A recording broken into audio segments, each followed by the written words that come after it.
নমস্কার, সবাই ভালো আছেন, সুস্থ আছেন। আমি শ্রী প্রণব আপনাদের সামনে প্রত্যেক দিনের মতো আজকেও উপস্থিত হয়েছি। তো যে কথাটা আজকে আলোচনা করব, নিশ্চিতভাবে আপনারা জানেন যে আমরা কী বিষয়ে আলোচনা করি আর কেমন টাইপের আলোচনা আমাদের মধ্যে হয়।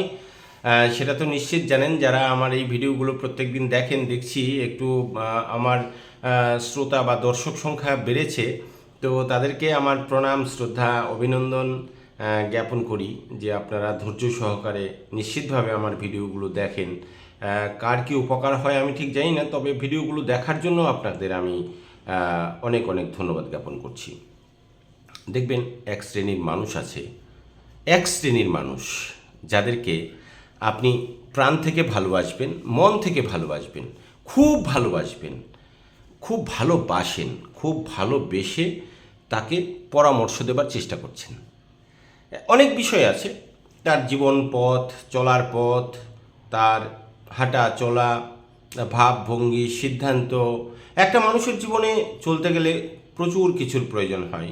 সেই কিছু হয়তো আপনি ভালোবেসে তাকে বা আদর করে বা তার ভালো চেয়ে, তার মঙ্গল চেয়ে, আমরা তো আর একজনে তো আর 100টা লোকের মঙ্গল করতে পারবো না, 1 লক্ষ লোকের মঙ্গল করতে পারবো না, 1 কোটি মানুষের মঙ্গল করতে পারবো না, কারণ আমরা সেই লেভেলে নেই। আমরা যে লেভেলে আছি, আমাদের যেটুকুন সামর্থ্য আছে সেইটুকুন দিয়ে আমরা মানুষের পাশে দাঁড়াবার চেষ্টা করি। প্রত্যেকটা মানুষ, আজকেও আমরা দাঁড়াই, আগামী দিনও দাঁড়াবো। এটা আমাদের ব্রত রয়েছে, কারণ মানুষ হিসেবে আমাদের এটা দায়বদ্ধতা থাকে, আর আমরা মানুষ হিসেবে এটা দায়িত্বও নিয়ে থাকি। যারা সমাজের জ্ঞানীজন, গুণীজন, সুধীজন যারা রয়েছেন, তারাও নিশ্চিতভাবে চেষ্টা করেন যে সমাজের মানুষের বিকাশ হোক, সমাজের মানুষের সাফল্য আসুক, আর মানুষের যেন সুস্থভাবে এই সমাজ ব্যবস্থায় বেঁচে থাকতে পারে। এই চিন্তাও এই যারা রয়েছেন, জ্ঞানীজন, গুণীজন, সাধুজন, সজ্জন, তারা কিন্তু প্রচেষ্টা করে যাচ্ছেন। প্রত্যেকেই প্রত্যেকের মতো চেষ্টা করে যাচ্ছেন যে সমাজ যেন ভালো হয়, কুলসিত মুক্ত হয়, আর মানুষের মধ্যে যেন মনুষ্যত্ববোধ, বিবেক, চেতনা, এই সমস্ত কিছু উন্মেষ হয়, উদয় হয়, আর মানুষের ভেতর থেকে যেন আত্ম অহংকারটা বেরিয়ে যায়। কিন্তু এটা কি আর একদিনের নেশা? একদিনের কাজ নয়। আত্ম অহংকার বের করে দেওয়া এটা একদিনের চেষ্টায় হবে না।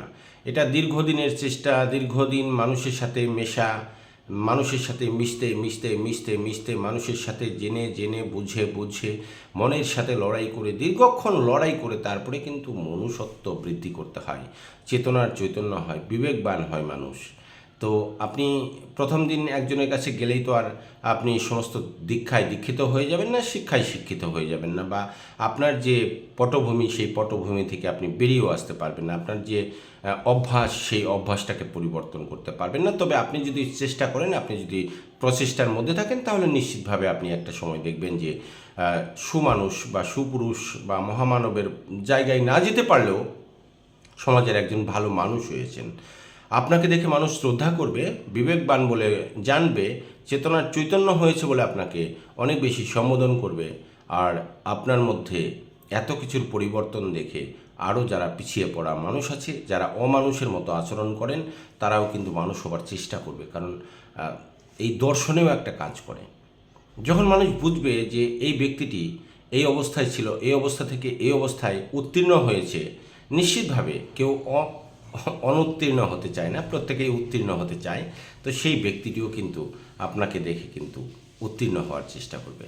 তবে আমি একটা জিনিস দেখেছি, আমি বেশ কয়েকটা মানুষের ওপর আমার ক্ষমতা বা সাধ্যানুযায়ী আমার যা জ্ঞান, ক্ষুদ্রতম জ্ঞান, আমি যে ক্ষুদ্র মানুষ, আমার যে ক্ষুদ্র সামর্থ্য, সেইটুকুন দিয়ে আমি যতটুকুন চেষ্টা করে দেখেছি কতিপয় মানুষের জন্য ভালো কিছু ভাববা বা ভাবনা, বা কিছু মানুষকে সুপরামর্শ প্রদান করা। তো মানুষ আমার পরামর্শ হয়তো মনোযোগ সহকারে শুনে, 3 দিন শুনে, 5 দিন শুনে, 10 দিন শুনে, তারপরে তারা হয়তো তার মনের সাথে লড়াই করে, যুদ্ধ করে, তারপরে সেই জায়গাকে সে বিসর্জন দিয়ে আমার জায়গাটাকে নেবার চেষ্টা করে। এরকম মানুষও আমি দেখেছি। আবার এমন মানুষও আমি চেষ্টা চালাচ্ছি যে অমানুষ থেকে মানুষ হওয়ার চেষ্টা করছে, আমার কথাগুলো সে শুনছে, মনোযোগ সহকারে শুনছে, এবং তার বিবেকের সাথে সে লড়াই করছে, প্রত্যহ লড়াই করছে যে না, প্রণবদা বলছে এভাবে চলতে হবে, এভাবে করতে হবে, আমাদের ভালো মানুষ হতে হবে। আমরা যদি ভালো হই, আমাদের পরিবার যদি ভালো হয়, তাহলে আমার পাশের বাড়িও ভালো হবে। আমার পাশের বাড়ি যদি ভালো হয়, তার পাশের বাড়ি ভালো হবে, মানে আমার পাড়া ভালো হবে। আমার পাড়া ভালো হলে আমার শহর ভালো হবে। শহর ভালো হলে ধীরে ধীরে ধীরে ধীরে সমাজের প্রত্যেক মানুষটির মধ্যে একটা সুন্দর সুন্দর যে মানবিকতা, মনুষ্যত্ববোধ, তারপরে বিবেক, চেতনা, এই সমস্ত কিছুর কিন্তু আরও বেশি উন্মেষ ঘটবে। তো অনেকেই আমার কথাগুলো শুনে, আবার অনেকে কথাগুলো শুনেও আবার সেটাকে ভুলে যায় বা চেষ্টা করে না। তারা হয়তো মনের সাথে কী ভাবে তারাই জানে যে এই কথাগুলো প্রয়োজন আছে কি নেই। অনেকেই এই কথাগুলোকে খুব গুরুত্ব সহকারে মনে করেন যে না, একটা জীবন তৈরি করতে গেলে, একটা প্রজন্মকে যদি আমরা সুন্দর জায়গায় নিয়ে যেতে চাই, তাহলে সবার আগে নিজেকে মানুষ হতে হবে। নিজে যদি মানুষ না হওয়া যায়, তাহলে আপনার কথাগুলো মানুষ শুনবে বা কেন? আপনি যদি একটা ভালো জায়গায় পৌঁছতে না পারেন, আপনাকে মানুষ কেন আপনাকে দেখে শিখতে যাবে? কেউ তো চায় না যে আমি খারাপ জায়গায় থাকি, খারাপ হয়ে যাই। কিন্তু তার ভাবনা, তার মেলামেশা, আর তার গ্রহফের, আর তার কিছু কর্ম আর ভাগ্য, এই সমস্ত কিছু মিলে মানুষ কিন্তু সমাজে খারাপ জায়গায় চলে যায়। কিন্তু খারাপ জায়গা থেকেও মানুষ ভালো জায়গায় আসে। আমাদের অনেক অনেক অনেক অনেক মহাকাব্য রয়েছে, যেগুলোতে দেখা যায় যে খারাপ মানুষও অনেক অনেক অনেক ভালো কিছু করে তারা কিন্তু সমাজের স্বনামধন্য হয়েছেন। তাদের নাম আজও স্বর্ণাক্ষরে লেখা আছে আমাদের সমাজ ব্যবস্থায়। তো আপনার চেষ্টার সাধ্যের মধ্যে, আপনার চেষ্টার মধ্যে যদি কোনো রকম ত্রুটি না থাকে, আপনার চেষ্টার মধ্যে যদি কোনো রকম ব্যর্থতা না থাকে, তাহলে আপনি ব্যর্থ কেনই বা হবেন? আর আমার কথাগুলো আপনারা যদি মনোযোগ সহকারে শুনেন, আমি 3টে কথা সবসময় বলি যে মনুষ্যত্ববোধ, নিজের মধ্যে আত্মসমালোচনা, মানুষের সমালোচনা না করে, পরনিন্দা পরচর্চা না করে আত্মসমালোচনা যদি করা যায়, নিজেকে নিয়ে যদি কিছু সময় ভাবা যায়, আমি আজকের সারাটা দিন কী কী খারাপ কাজ করেছি, কী কী ভালো কাজ করেছি, ভালোর পরিমাণ বেশি না খারাপের পরিমাণ বেশি, এটা নিয়ে যদি প্রত্যেকটা মানুষ প্রত্যেকটা দিন নিজেকে নিয়ে ভাবে, তাহলে কিন্তু জীবনের অঙ্ক মিলে যাবে। আপনি ভালো মানুষ না খারাপ মানুষ, কতটা খারাপ কাজ করেছেন, কতটা ভালো কাজ করেছেন। যদি খারাপ কিছু করে থাকেন, এই ভিডিও দেখা মাত্র আপনি ভালো কাজ করা শুরু করে দিন। প্রত্যেকটি কাজ ভালো করুন, কারণ সময় কারোর জন্য অপেক্ষা করে না। আর যে সময়টা সামনে রয়েছে, আমরা চেষ্টা করে যাব যে এই প্রত্যেকটা সময় যেন আমরা ভালো কাজ করতে পারি। তাহলে যে কাজগুলো হয়েছে জ্ঞানত বা অজ্ঞানতবশত, যে খারাপ কিছু, তা কিছু যেন মুছে গিয়ে ভালো কিছুর পরিমাণ বেড়ে যায়, এটা আমরা চাইতেই পারি। আর মানুষের মধ্যে এই যে দ্বন্দ্ব লাগিয়ে দেওয়া, ঝগড়া লাগিয়ে দেওয়া, হিংসাত্মক কথা বলা, মানুষের মধ্যে একটা খারাপ বার্তা পৌঁছে দেওয়া, এগুলো থেকে বেরিয়ে আসতে হবে। এগুলো করা ঠিক নয়। আমাদের এই সমাজটাকে সুস্থ করতে গেলে লোভ, লালসা, এগুলো বাদ দিতে হবে। শুধু নিজে খাই আর খাই, নিজের চাই আর চাই, এরকম করে এই বিগত বছরগুলো কেটে গেল। শুধু চাই আর চাই, খাই আর খাই। আর এক শ্রেণীর মানুষকে নিচু করে যেন তেন প্রকারে তাকে উঠতে না দিয়ে এক শ্রেণীর মানুষ উপরে উঠে যাওয়া, এটাও একটা সমাজের জন্য খারাপ দিক ছিল। যাই হোক, আজকের দিনে আমরা ভাবব যে ভালো দিন আসছে, শুভ দিন আসছে। সেই শুভ সময়কে, নিঘণ্টকে আপনি কাজে লাগিয়ে আপনি আপনার যে প্রসন্নতা, আপনার যে পরামর্শ, সেই পরামর্শ দান করে আপনার বিবেককে সামনে রেখে, আপনার মর্যাদা পুরুষোত্তম ভগবানকে সামনে রেখে আপনি এগিয়ে চলুন। প্রত্যেকটা পথ পাথেয় আপনি দেখুন চেষ্টা করে, নিশ্চিতভাবে আপনি মানুষ হয়ে যাবেন। আপনার পরিবার প্রত্যেকটা সদস্য মানুষ হয়ে যাবে। তারা মিথ্যা থেকে বেরিয়ে আসবে, তারা লোভ লালসা থেকে বেরিয়ে আসবে, তাদের ডিপ্রেশন থেকে বেরিয়ে আসবে, তাদের যে অমানবিক একটা আচরণ ছিল, সেই আচরণ থেকে দেখবেন তারা বেরিয়ে এসছে। আর আজকের ডেটে আমরা দেখি সমাজ ব্যবস্থায় মানুষের প্রচণ্ড রাগ, হঠাৎ রেগে যায়। এই হঠাৎ রেগে যাওয়ার যে প্রবণতা, এটাকে বধ করতে হবে। এই আসরিক যে শক্তি, অপশক্তি, সেই অপশক্তি প্রত্যেকটা মানুষের নিজের মধ্যে থেকে বের করে নিয়ে আসতে হবে, না হয় তাকে দাবিয়ে দিতে হবে।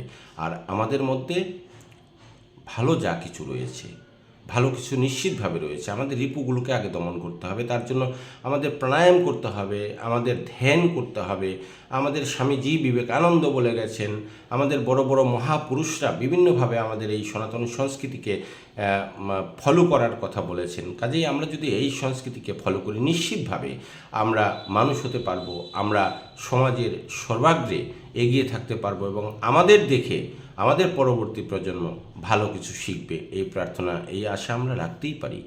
তো যাই হোক, যারা যারা পেছনে পড়ে গেছেন তারা নিশ্চিতভাবে দুঃখ করবেন না। আজকে এই ভিডিও দেখা মাত্র আপনি আপনার সমাজকে ভালো করার আগে নিজেকে ভালো করার চেষ্টা করুন। নিজের মধ্যে যে খারাপ জিনিসগুলো রয়েছে সেগুলোকে আগে বের করার চেষ্টা করুন। হঠাৎ যে উগ্রচণ্ডীর মতো রূপ ধারণ করা, সেটাকে আপনি বর্জন করুন। মানুষের সঙ্গে সুব্যবহার করুন, মানুষকে সুপরামর্শ দিন, মানুষের পাশে গিয়ে দাঁড়ান, মানুষের জন্য কাজ করেন। মানুষের জন্য কাজ করলে দেখবেন নিজের জন্য কাজ হয়ে গেছে অটোমেটিক।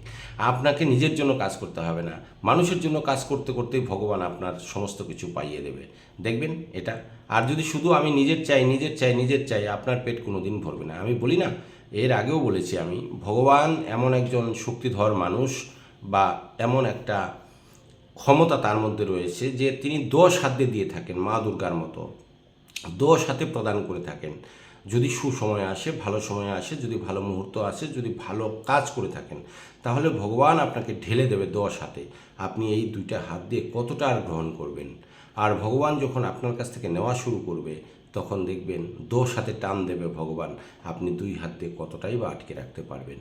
কাজেই সময় থাকতে চলুন আমরা সবাই মিলে আবার মানুষ হবার চেষ্টা করি, মানুষের জন্য কাজ করবার চেষ্টা করি, সমাজের জন্য কাজ করবার চেষ্টা করি, শুধুমাত্র পরবর্তী প্রজন্মকে সুস্থ রাখবার জন্য, পরবর্তী প্রজন্মের জন্য একটা সুন্দর পৃথিবী দান করব, এই ভাবনা নিয়ে আমরা চলুন সবাই মিলে একত্রিত আমরা কাজ শুরু করি।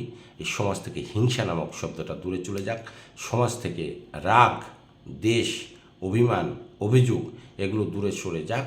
নিজের যে ভুল ভ্রান্তি সেগুলো আমরা নিজেরা বুঝবার চেষ্টা করি এবং সেখান থেকে আমরা ভালো জায়গায় আসবার চেষ্টা করি। দেখবেন সমাজ অটোমেটিক ভালো হয়ে গেছে, পৃথিবী আরও বেশি সুন্দর এবং মনোমুগ্ধকর বলে মনে হবে।